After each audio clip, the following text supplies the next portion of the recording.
now we are going to see the question of a right view of a binary tree.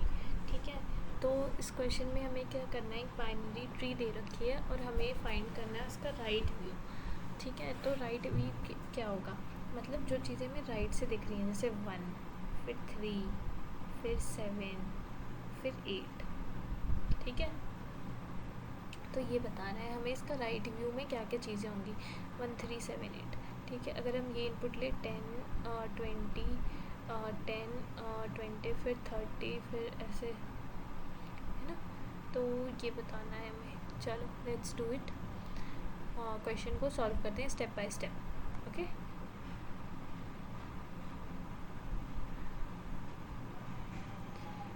Now let's start. तो सबसे पहले हमें right view में, अब देखो समझते हैं पहले राइट व्यू. 1 2 3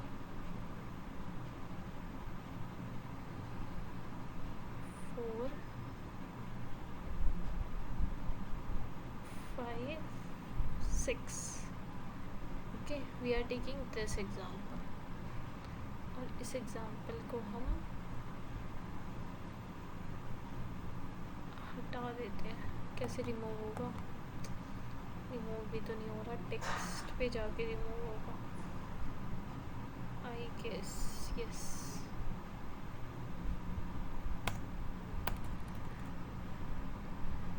तो इस एग्जाम्पल को हमने रिमूव कर दिया. ठीक है, और इस राइट व्यू में, इस राइट व्यू को भी रिमूव कर देते हैं. ठीक है, अब हम अपना ये एग्जाम्पल समझते हैं जो मैं एग्जाम्पल ले रही हूँ. ये एग्जाम्पल मैंने, तो इसका राइट व्यू निकालेंगे तो कितना आएगा, 1 3 4 एंड 6. तो राइट व्यू समझना सबसे पहले हमारा ज़रूरी है कि राइट व्यू क्या होने वाला है. ठीक है, राइट व्यू का मतलब क्या हुआ, अगर कोई इंसान यहाँ पे खड़ा है इसके राइट साइड में इस ट्री के, तो उसे क्या क्या चीज़ें दिखेंगी. ठीक है, इसको क्या क्या दिखेगा, अगर ये देखेगा तो इसको ये दिखेगा 1, उसके बाद ये 3 दिखेगा, इसके बाद ये 4 दिखेगा और इसके बाद ये 6 दिखेगा. इसको इसके बाद की चीज़ें नहीं दिखेंगी क्योंकि इसके बाद की जो चीज़ें हैं वो एज अ वॉल वर्क करेंगी. इन सारी चीज़ों, ये सारी, ये 1 3 4 6 एक वॉल की तरह होंगी. जो बाकी की चीज़ें होंगी, जो इसके बाद की चीज़ें होंगी, वो उसे ढक देंगी. ठीक है, वो उन्हें देखने नहीं देंगी.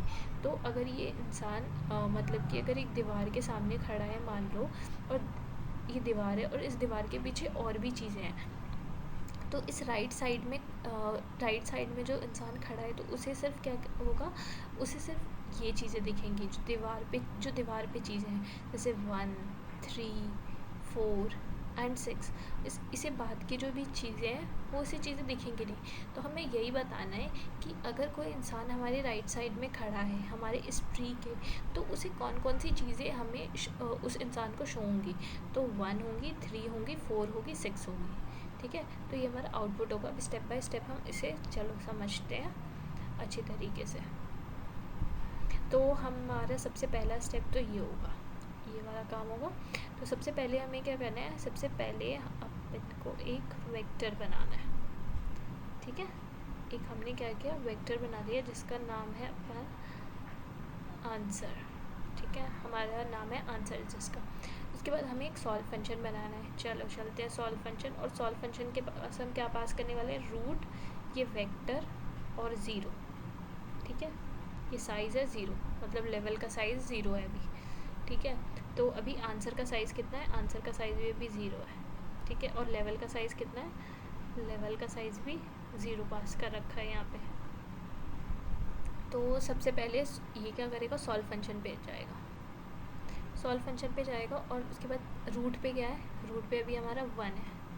ठीक है, रूट पे हमारा 1 है. उसके बाद चेक करेगा कि क्या हमारा root is equals to null. तो ये देखेगा नहीं, रूट तो हमारा नल है ही नहीं. ठीक है, और इसको मैं 6 को उल्टे साइड कर देती हूँ क्योंकि आपको एक और चीज़ ताकि समझ में आए. ठीक है, ये 6 हमारा यहाँ है, ठीक है, लेफ़्ट साइड में, और इसे ये 6 भी दिखेगा, ठीक है। अब तो रूट क्या है, अभी हम कहाँ पे थे, इफ़ लूप पे थे। If root equals to null, क्या हमारा root is equals to null? नहीं, हमारा रूट तो नल है ही नहीं, तो चलो इस इफ़ लूप पे आ जाओ। क्या level equals to answer dot size? अब आंसर डॉट साइज़ में क्या है, आंसर डॉट साइज़ में हमारा क्या है, आंसर डॉट साइज़ हमारा 0 है, ठीक है। इसका साइज़ हमारा फ़िलहाल कितना है, 0।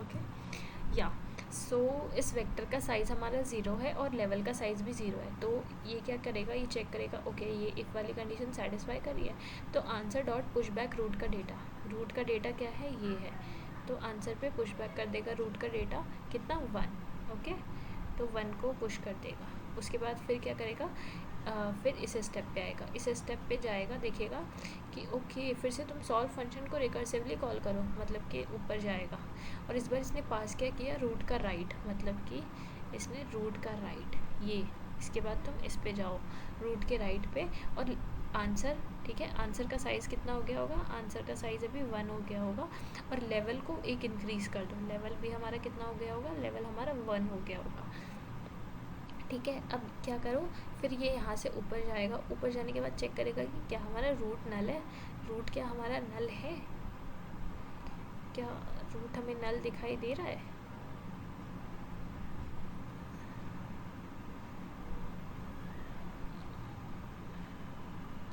क्या रूट हमें नल दिख रहा है, नहीं, रूट तो हमारा 3 है, रूट तो नल है ही नहीं, रूट हमारा क्या है, रूट हमारा 3 है, तो इस इफ़ लूप के पास नहीं जाएगा, ये इस इफ़ लूप के अंदर नहीं जाएगा, ये क्या करेगा, इस इफ़ लूप के पास जाएगा, देखेगा कि क्या level is equals to answer dot size, yes level कितना है, 1 है, आंसर डॉट साइज़ भी 1 है, तो क्या करो तुम रूट का डेटा पुश कर दो, ये जो पुश बैक कर दो इस वेक्टर, आंसर वेक्टर के अंदर रूट का डेटा पुश बैक कर दो, ठीक है, तो इसने 3 को पुश कर दिया इस वेक्टर के अंदर, ठीक है।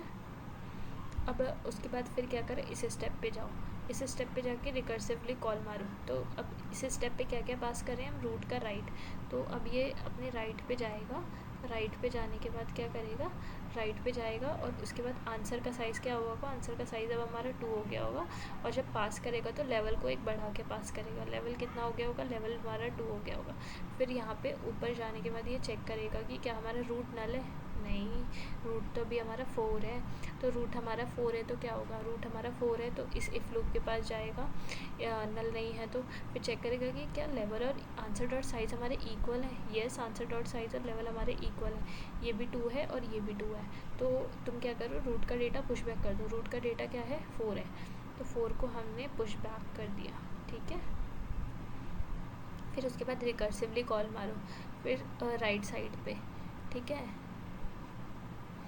राइट साइड पे, तो अब ये राइट साइड पे जाएगा, तो राइट साइड पे से क्या मिलेगा, नल, कुछ नहीं है, मतलब कुछ है ही नहीं, खाली स्पेस पड़ा है, ठीक है, तो खाली स्पेस पड़ा है, ये देख, तो खाली स्पेस से तो फिर ये देख ही सकता है, तो इससे क्या करेगा, ये ऊपर जाएगा, ठीक है, इस फंक्शन के पास, और एक लेवल बढ़ चुका होगा, लेवल कितना हो चुका होगा, लेवल इंक्रीज़ होके, तो ठीक है, लेवल इंक्रीज़ होके गया होगा, लेवल हमारा क्या होगा, 3 हो गया होगा, और आंसर डॉट साइज़ कितना है, आंसर डॉट साइज़ भी हमारा 3 है, ठीक है।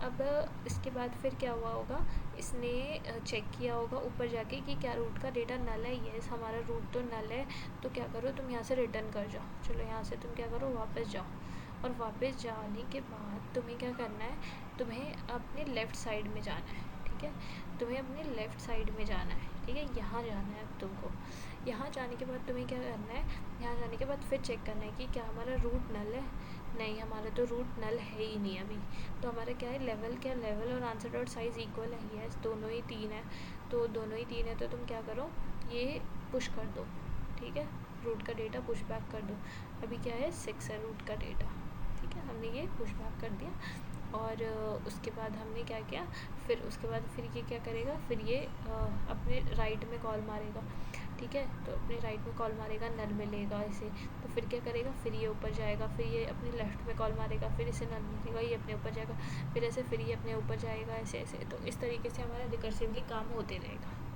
तो समझ गए हमें लेफ़्ट व्यू किस तरीके से प्रिंट करना है। अब एक बार इसका कोड देख लेते हैं। तो सबसे पहले हम चेक करेंगे, अगर रूट हमारा नल है तो रिटर्न कर देंगे, और if level equals to answer dot size है तो हमें क्या करेंगे, जो रूट का डेटा जिस पे हम स्टैंड कर रहे हैं हम उसे पुशबैक कर देंगे।